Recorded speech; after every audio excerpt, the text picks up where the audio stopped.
Hello again, Netscape Navigators. It's time for another tale from the internet. This story, however, is going to be quite different from anything you've heard before, because unlike previous tales I've shared, this story is all about you. You see, I realized that as much as I know about the internet, I can't capture the essence of this place all on my own. So in about 3 minutes, I'm going to ask you what happens next in the story, and I'm going to let one of the comments below decide the answer. I'll understand if you'd rather not participate. Comment sections can be absolutely savage, and I get why so many people refrain from commenting altogether. Who knows what kind of crazy people might be just below this video? There could be maniacs from all over the world down there, all trying to make their voices heard. But do you want to know what's even more distressing than that idea? What if one of those maniacs heard you?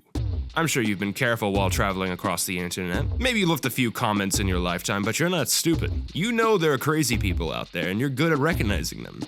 For example, one of them left a comment on your YouTube channel just yesterday. You didn't even know you could leave comments on your YouTube channel, but in the discussion tab, sure enough, the comment sat there like fresh graffiti on a living room wall, the words dripping with disdain. The Cold Koala Clan has noticed your choral crimes, Faithless. Repent.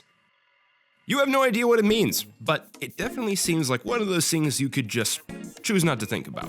You could look into the person who left this comment, this stone scene. They're probably just some kid trying to mess with you. You could Google Cold Koala Clan, maybe get some context, figure out if the group is as religious or racist or furry as their name seems to suggest.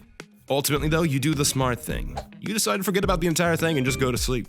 And personally, as an internet weirdo myself, I can confirm that this is the smart thing to do. This place is full of more culture, communities, and people than your brain can even begin to process. If you ever find yourself in a rare situation that you don't need to try and understand mankind, seize that opportunity and get a good night's sleep instead.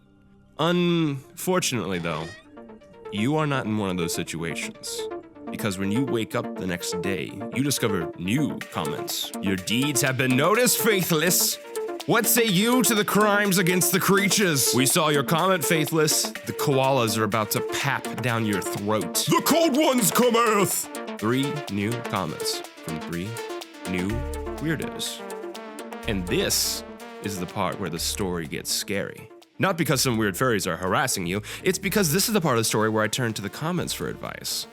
I have an idea of where the story should go, but now I turn to the internet for guidance. What would you do after discovering that you somehow angered some kind of furry cult? So choose those words carefully, and have a good evening, Netscape Navigators.